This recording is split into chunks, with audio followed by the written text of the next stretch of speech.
Hi guys, welcome to another lecture in the series of lectures on the namesake. Um, we're going to continue with where we had left off, um, and just about read and discuss in this lecture too, like we have been as yet. Um, Another contraction begins, more violent than the last. She cries out, pressing her head against the pillow. Her fingers grasp the chilly rails of the bed. No one hears her, no nurse rushes to her side. She's been instructed to time the duration of the contractions, and so she consults her watch. A Bon Voyage gift from her parents slipped over her wrist the last time she saw them, amid airport confusion and tears. Now you see how well integrated is even the what can I say? Even the flashback or the memory. Um, she hasn't taken a different scene, or she hasn't added another paragraph to put in this scene of the last time that she saw her parents, but just integrated it within the scene where Ashima is having contractions. Um, that's a very smart way of being able to um, say more in few words. It wasn't until she was on the plane, flying for the first time in her life on a BOAC VC-10, whose deafening ascent 26 members of her family had watched from the balcony at Dum Dum Airport as she was drifting over parts of India she'd never set foot in. Now, even these details that Ashima hadn't traveled much in India. She may have traveled, but she hadn't traveled too much. And then, even farther, outside India itself, that she'd noticed the watch among the cavalcade of matrimonial bracelets on both her arms, iron, gold, coral, conch. Now, in addition, she wears a plastic bracelet with a typed label identifying her as a patient of the hospital. She keeps the watch face turned to the inside of her wrist. On the back, surrounded by the words waterproof, anti magnetic, and shock protected, her married initials, AG, are inscribed. American seconds tick on top of her pulse point. For half a minute, a band of pain wraps around her stomach, radiating toward her back and shooting down her legs. And then again, relief. She calculates the Indian time on her hands. The tip of her thumb strikes each rung of the brown ladders etched onto the back of her fingers, then stops at the middle of the third. It is 9.5 hours ahead in Calcutta. Already evening, 8:30. In the kitchen of her parents' flat on Amherst Street, at this very moment, a servant is pouring after dinner tea into streaming glasses, arranging Mary biscuits on a tray. Now, this is a very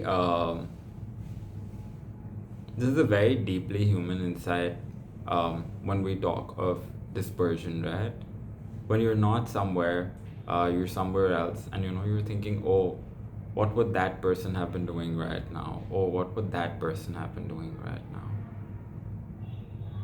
Her mother, very soon to be a grandmother, is standing at the mirror of her dressing table, untangling waist length hair, still more black than gray, with her fingers. Her father hunches over his slanted, ink stained table by the window, sketching, smoking, listening to the voice of America. Her younger brother, Rana, studies for a physics exam on the bed. She pictures clearly the grey cement floor of her parents' sitting room, feels its solid chill underfoot even on the hottest days.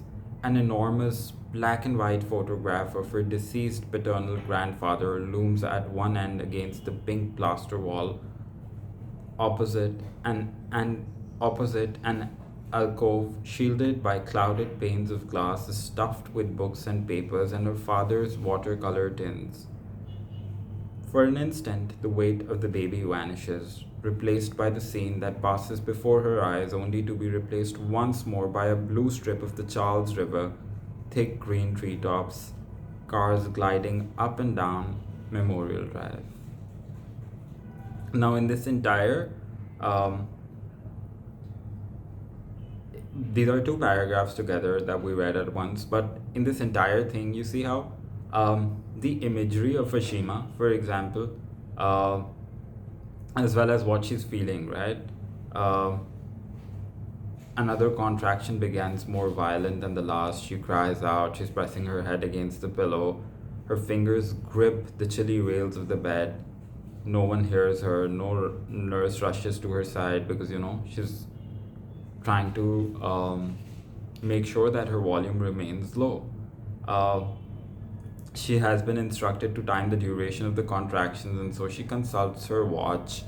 Now, using that watch as an element, we're transported back in time to the last time she saw her parents, so like a flashback.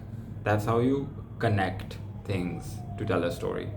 And then beyond that, the whole part where to be able to depict dispersion the right way, um, she's thinking of things that might be happening right now, not in American seconds, but in Indian seconds. Back at home, the servant must be pouring the tea, the Mary biscuit must be being served, all of that stuff.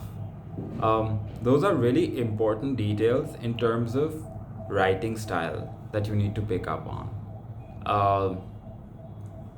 Because, yes, the story is, of course, being continued, but also just for the way themes have been integrated, look for those parts here, because those are very important parts here.